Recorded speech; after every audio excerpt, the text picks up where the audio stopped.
अस्सलामुअलैकुम दोस्तों, एक नई वीडियो के साथ हाज़िर खिदमत है। जैसा कि आपको इल्म है कि हमारी कोशिश होती है कि पाकिस्तान के सरकारी इदारों में होने वाली करप्शन के हवाले से आपको आगाह करें, ताकि आपको इल्म हो कि किस तरह से मुल्की वसाइल को लूटा जा रहा है।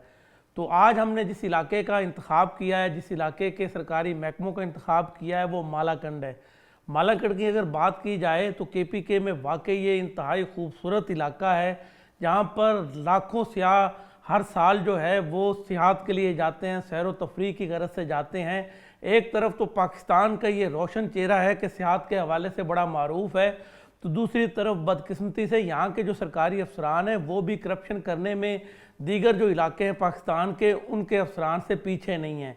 हम आज आपको 3 महकमों के बारे में बताएंगे। पहले ज़िले इंतज़ामिया के बारे में बताएंगे, फिर तहसील इंतज़ामिया के बारे में बताएंगे और फिर लोकल गवर्नमेंट के बारे में बताएंगे कि इनमें किस हद तक करप्शन हुई है मालाकंड में।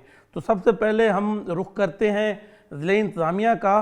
तो ज़िले इंतज़ामिया में 2022-23 के साल के दौरान जो करप्शन हुई है उसका जो तखमीना है वो 29 करोड़ रुपए लगाया गया है कि अफसरान ने कौमी ख़जाने से 29 करोड़ रुपया निकलवा कर आपस में उसकी बंदर बांट की। ये किस तरह से किया गया, किस मद में नुकसान पहुंचाया गया?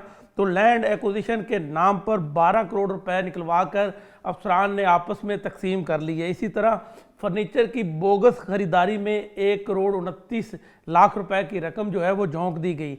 इसी तरह अगर अद्वियात की बात की जाए, अद्वियात इंसानी ज़िंदगी को बचाने के लिए इंतहाई अहम होती हैं, तो मालाकंड में जो सरकारी अफसरान थे उन्होंने अद्वियात के नाम पर भी लूट मार की और 4 करोड़ रुपए से ज़ायद की रकम निकलवा कर आपस में बांट ली।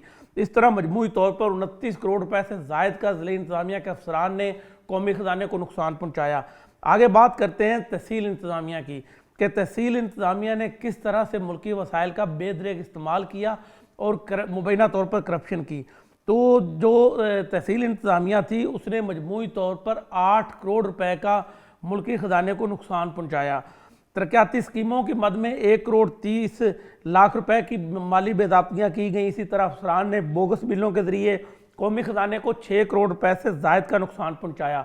वाटर चार्जेस की अगर रकम की बात की जाए तो वो आवाम से तो रकम वसूल कर ली गई, लेकिन वो रकम जो है कौमी ख़जाने में जमा नहीं करवाई गई। इस तरह से 30 लाख से ज़ायद का टीका कौमी ख़जाने को लगाया गया।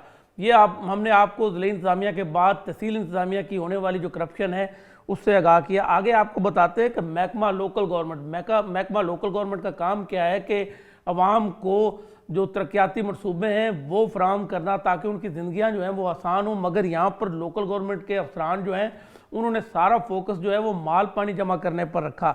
बोगस भर्तियाँ की गई जिसमें कोई ये नहीं कि हकीकी भर्तियाँ नहीं थी, बोगस भर्तियाँ की गई और उसके ज़रिए 3 करोड़ रुपए से ज़ायद की रकम जो है वो जेबों में भरी गई। तो मजमूई तौर पर मालाकंड में ये 40 करोड़ रुपए से ज़ायद का नुकसान उठाना पड़ा कौमी ख़जाने को अफसरान की मुबैना करप्शन की वजह से, जिसमें लोकल गवर्नमेंट है, तहसील इंतज़ामिया और ज़िले इंतज़ामिया है। आज हमने आपको बताया कि मालाकंड में किस तरह से सरकारी अफसरान कौमी ख़जाने से बेदरेग पैसे निकलवा कर मुबैना तौर पर करप्शन की नज़र करते हैं। आइंदा किसी वीलॉग में किसी और सरकारी महकमे के हवाले से बताएंगे कि उसमें कितनी करप्शन हो रही है, क्योंकि हमारा मानना यही है कि पाकिस्तान की मुआशी जड़ें खोखली करने में करप्शन का सबसे अहम किरदार है। तो इसीलिए हम कोशिश करते हैं कि आपको पाकिस्तान के सरकारी इदारों में होने वाली करप्शन के हवाले से आगाह करें।